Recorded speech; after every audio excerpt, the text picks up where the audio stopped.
Baik muslimat, tajuk kita pada pagi ini ialah tentang pengorbanan.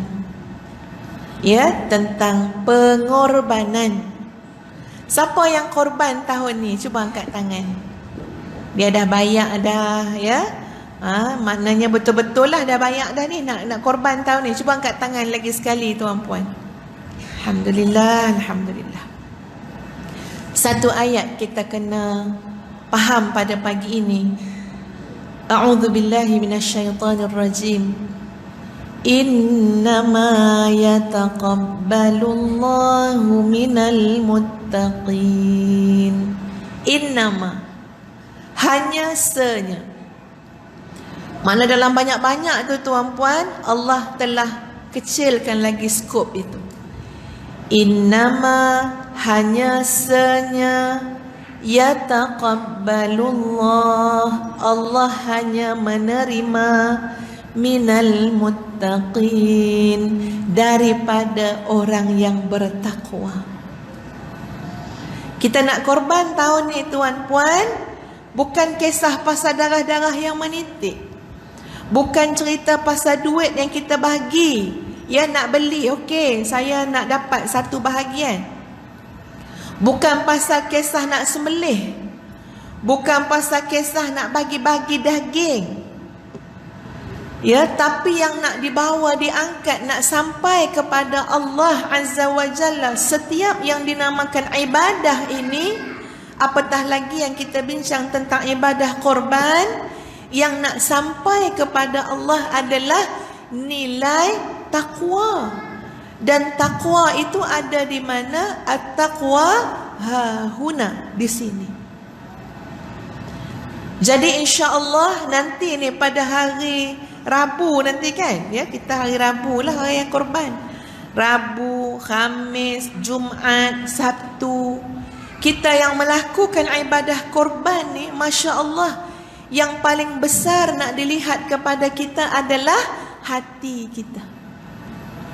Hati yang bagaimana? Hati yang benar-benar bertakwa kepada Allah Azza wa Jalla. Apa dia takwa? Hati yang sangat cermat dengan Allah. Hati yang betul hati-hati. Hati yang takut kepada Allah Azza wa Jalla. Hati yang kenal kepada Allah lalu takut kepada Allah. Itulah dia hati yang bertakwa kepada Allah. Jadi subhanallah, kita yang korban tuan-puan malah yang menjayakan juga ibadah korban. Datang masjid, pergi kat tempat di mana akan diadakan sembelihan, tolong memudahkan segala macam urusan. Insya-Allah ketika mana kita lakukan dengan nilai takwa, itulah yang akan dipersembahkan kepada Allah Azza wa Jalla. Kadang-kadang tak fikir soal takwa pun. Mentang-mentang kita banyak duit, itu pejam mata je tuan-puan, bagi letak 500 sebab banyak duit. Tak ada apa 500 bagilah. Nak bagi pada siapa ni tuan? Daging korban, bagi mana-mana pun saya tak nak, bagilah siapa-siapa pun. Tuan-puan, kadang-kadang benda tu bagi orang kaya mudah sangat. Jangan kata satu bahagian lembu, 3 ekor lembu dia boleh bayar. Tapi subhanallah, jangan sampai kita terlupa, sebenarnya tiap-tiap ibadah yang kita buat, inilah penjelasan daripada Allah, innama yataqabbalullah minal muttaqin. Aku terima daripada orang yang jiwanya takwa. Kalau dalam hati itu ada takabur, dalam hati itu ada kesombongan, dalam hati itu ada riya, ya, itu semua tu dekat masjid tu semua duit saya tu. 7 ekor hari ni tumbang. Ya, saya semua tu, tak ada siapa-siapa punya duit, semua duit saya.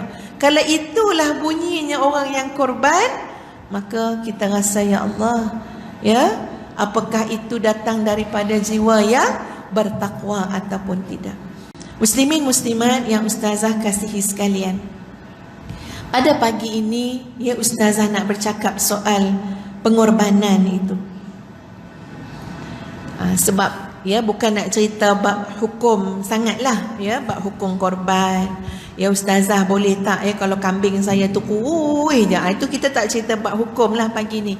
Tapi ustazah nak bercakap soal falsafah, soal konsep, soal penghayatan, iaitu yang disebut sebagai pengorbanan.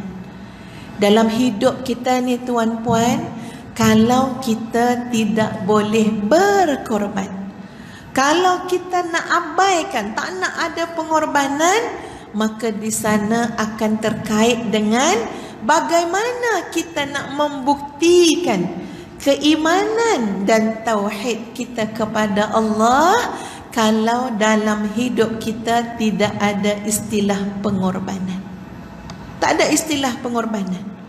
Ya, maknanya kita rasa nak buat apa, kita buat ikut nafsu kita.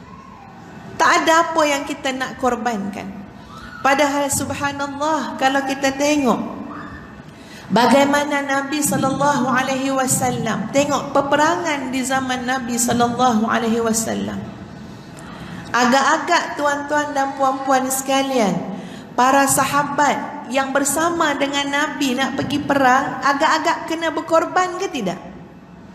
Apa benda yang nak dikorbankan? Kalau dah sampai jihad fisabilillah, kalau dah sampai pergi perang dengan Nabi SAW, itu sudah mengorbankan seluruhnya kerana Allah. Seluruh. Kita dengar, kalau kita baca sejarah, macam mudah je pergi perang. Lepas perang Uhud, perang Badar, lepas perang Khandaq, lepas tu perang apa lagi tuan-puan yang kita boleh ingat? Ya, macam-macam peperangan. Kita rasa macam senang je kerjaya, hobi ikut pergi perang. Subhanallah. Kenapa ustazah bawa contoh perang? Sebab ustazah nak nampakkan tuan-puan, orang-orang, sahabat-sahabat di zaman Nabi SAW, dia korbankan semua kerana Allah. Sebab kemampuan, dengan izin Allah, untuk apa? Untuk pergi berjihad di jalan Allah. Bila nak pergi perang ni tuan-puan, agak-agak perang ni pakai polistirin ke pakai apa? Pisau pedang tu buat daripada apa? Daripada besi yang diasah setajam-tajamnya. Pedang ke, ataupun kita kata tombak ke, senjata semua tu agak-agak nak dikenakan kepada apa? Nak dikenakan kepada siapa? Musuh-musuh tu dia niat, masa dia tajamkan pedang, dia tajamkan parang, dia tajamkan segala bilah tombak dan sebagainya, agak-agak dia niat nak perkena kat siapa pedang semua tu? Dekat unta ke? Dekat kuda ke? Habis tu dekat siapa? Leher Rasulullah SAW dan para sahabat. Ada tak kita bertemu dengan hidup kita tuan-puan, punyalah kita bermusuh. Contohlah kita tak baik dengan jiran belah sana, mana-mana jiran tak baik dengan kita. Agak-agak ada tak jiran tu duk asah pisau, dan dia niat nak kenakan pisau parang ni dekat mana? Kat leher kita? Tak ada. Paling teruk kita bermusuh duk main WhatsApp je lah. Dia duk marah-marah dalam Facebook je lah.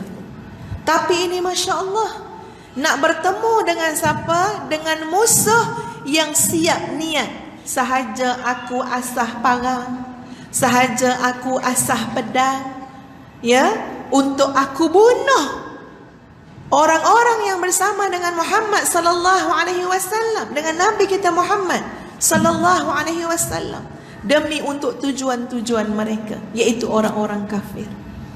Jadi cuba bayang, bila nak pergi perang tuan-puan sekalian, ini bukan lagi dalam keadaan korbankan nafsu. Dah terlampau banyak yang dikorbankan. Anak isteri ditinggalkan, rumah ditinggalkan, harta benda ditinggalkan, jawatan ditinggalkan, seluruhnya ditinggalkan semata-mata kerana Allah. Itu belum tentu kita boleh buat, puan-puan sekalian. Kita nak suruh datang ceramah, meninggalkan cucu sekejap, meninggalkan keluarga sekejap, meninggalkan rumah sekejap, meninggalkan rutin sekejap, pun belum tentu kita boleh buat. Meninggalkan toto, ya, sedap tidur atas toto, pagi-pagi cuti, ya, tingkap pun tak buka lagi, langsir pun duk tutup macam tu, kira macam malam, sedap, tergolek-golek. Nak meninggalkan itu pun, semata-mata nak pergi majlis ilmu, itu belum tentu boleh dilakukan kalau tidak menghayati konsep falsafah pengorbanan.